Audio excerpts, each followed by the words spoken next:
Hi everybody, welcome back to another video, and today I am going to be talking about Little Women, the 2019 film.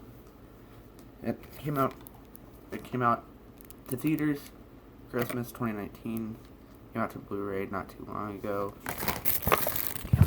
Camera, Jesus Christ.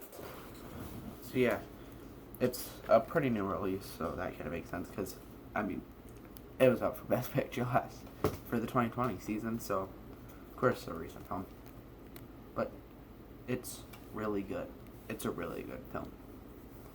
It, in my opinion, was the one that deserved Best Picture the most out of all of them. Because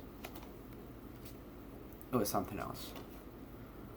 To start off, the acting was great. The acting was phenomenal in this film. Everyone gave a spectacular performance. Specifically, Timothée Chalamet. He gave the best performance of the film, in my opinion. And Sarah, however you fucking pronounce her name, Saoirse Ronan, or however you pronounce it, and Emma Watson, Florence Pugh, all three were probably my next favorites. Meryl Streep was really good in the film. Like, everyone gave a phenomenal fucking performance. It was amazing. And the writing and directing are both really well done. Like, the goal of this film was to be, like, modern, but still have that feel of Little Women. Like, both, like, it's supposed to feel like whatever time period, like, right after the Civil War, but at the same time, it's supposed to relate to today, and it does really well on those cylinders. It really does well at what it wants to do, and it's great that it does that. Because, I don't want to watch a film where it's failing at both. It does really well at both. It does great at both. It's a great film. And then, the film has great directing. The director Greta Gerwig, is a great director. Lady Bird was one of my favorites from 2017, and she repeats that with Little Women. Although I think Little Women is objectively a better film, but that's opinion, not fact. So you can think that Lady Bird's better. I don't mind. You can think Little Women's crap. I don't mind. It's all based on opinion. But in my opinion, Little Women is the better of the two. Because there's something, I don't know, that Little Women has that Lady Bird doesn't, I guess. But I still love Lady Bird. But anyways, back on the topic. Greta Gerwig does amazing at directing this film. She feels perfect for the film. She feels like she's putting a lot of passion into the film. It feels like she's giving her all to this film. It's amazing. It really works, and you can tell that she's writing and directing because you can see that this is purely made by one person. So it could have all been crap. So it could have been, if the writer or director didn't have the right view on it, it could be completely crap. But it can also be, like, amazing. And that's where I went with this film. She did a phenomenal fucking job directing the film. And then just like the cinematography is pretty decent, is pretty good. And then the score is amazing too. The score is really fucking good. It's scored by the same person as the last two Harry Potter films, so, that's not too surprising, but it's still really fucking good. It's an amazing score. That is a fucking fantastic score. But yeah, I really love this film. Now let's get into a couple of scene analyzations. Talk about a couple of scenes first.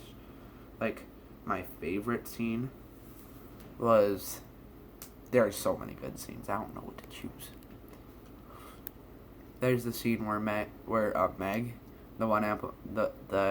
girl Emma Watson plays, is saying she's gonna leave, and Joe, the one Ronan plays, is telling her not to go. She doesn't want her sister to leave, and then she says she's never gonna leave. That scene was really well done. It was very emotional. I really liked the scene. It was great. But yeah, then Timothée Chalamet's character is he's kind of, his character's kind of crazy in the film, because he starts off, he has, interest in our our lead, Joe, but then she says no to him, so he tries to date her younger sister, and the sister says no the first time, because she doesn't want to date him since he's just taking her as the second best.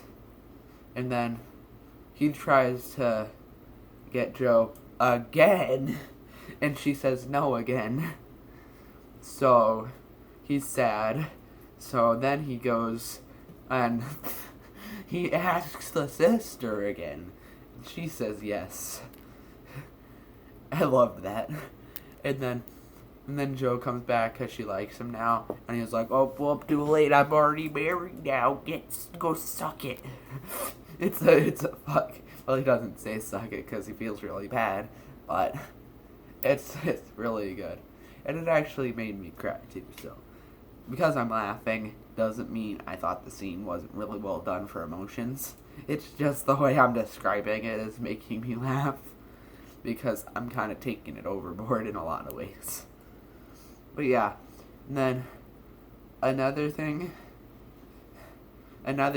I loved is when he does propose to Joe, and Joe denies him because it's a really well handled scene. It was really emotionally well built. You can see the emotions in both the actors, where he proposes to her and she says no, and he's like, "Oh, is it because I'm not good enough for you and stuff?" He feels like he's not good enough, and then she's like, "No, it's because you're too good, blah blah blah blah blah blah blah." I don't know the lines by fucking hand. I've only seen the film twice, so I don't know everything about the fucking film. But still, the lines are really well done. They are really well done in that scene. It's a great scene, and I loved that scene. It's one of my favorites of the film, and it almost made me cry. And then the scene that did make me cry, was when she comes back and he says he's already married to her sister and all that, and she gets super sad, and it's like, oh, it's a really sad scene. It actually made me cry, but it's a really good scene too. It's a really good scene. This movie is made entirely of great scenes. I don't think there's a bad scene in the fucking film. Might be a couple that are just are decent, but 90% of the film's scenes are really good. 90% of the scenes in the film are really fucking good. They are amazing. And I'm so glad I got to pick this up on Blu-ray so I could see it again before the possibility of fucking dying. So I'm really glad I got to watch it, because it's a really good film. It's really well made. It's really well directed, acted, and written. It's phenomenal. It stands out. It's one of my favorites in 2019, and it's the one that was up for Best Picture that should have won, in my opinion. I think it should have won for Best Picture. I mean, yes, Parasite definitely deserved it, but I wasn't too big of a fan of Parasite. I liked it okay, but it wasn't the phenomenal film for me like everyone else was saying it was. I liked it. I really did. I really enjoyed it. I just couldn't see the same thing everyone else saw. I think this film, though, is truly great, like everyone's saying, and it really deserves a watch. Like, I'd recommend, if you haven't seen it already, go watch it. Like, it's not on a streaming service yet, but go, like, rent it or something, or buy it, or if you're one of those few people that are subscribed to fucking Stars, like, who's subscribed to Stars? Tell me. Tell me. Who in the actual fuck is subscribed to Stars? Like, it's so fucking confusing how that thing even exists. But if you're one of those people, I'm betting it'll be on there before too long if it's a Sony film. And if it's not on there before too long, it'll probably be on Netflix before too long. So it'll be on one of the two. Because sometimes Sony releases their PG films on Netflix, so it might be on there, but it might be on Stars. Who knows? But if you're not gonna rent it or buy it, then hopefully then hopefully it comes to one of those so you guys can watch it. But it's a really good film. Like I said, it's one I really recommend checking out. It's what I think should have won Best Picture last year, and it really, really deserves the view. It's like the same tier as Lady Bird was, and Lady Bird was a fantastic film. Well, anyways, guys, thank you for watching. Goodbye.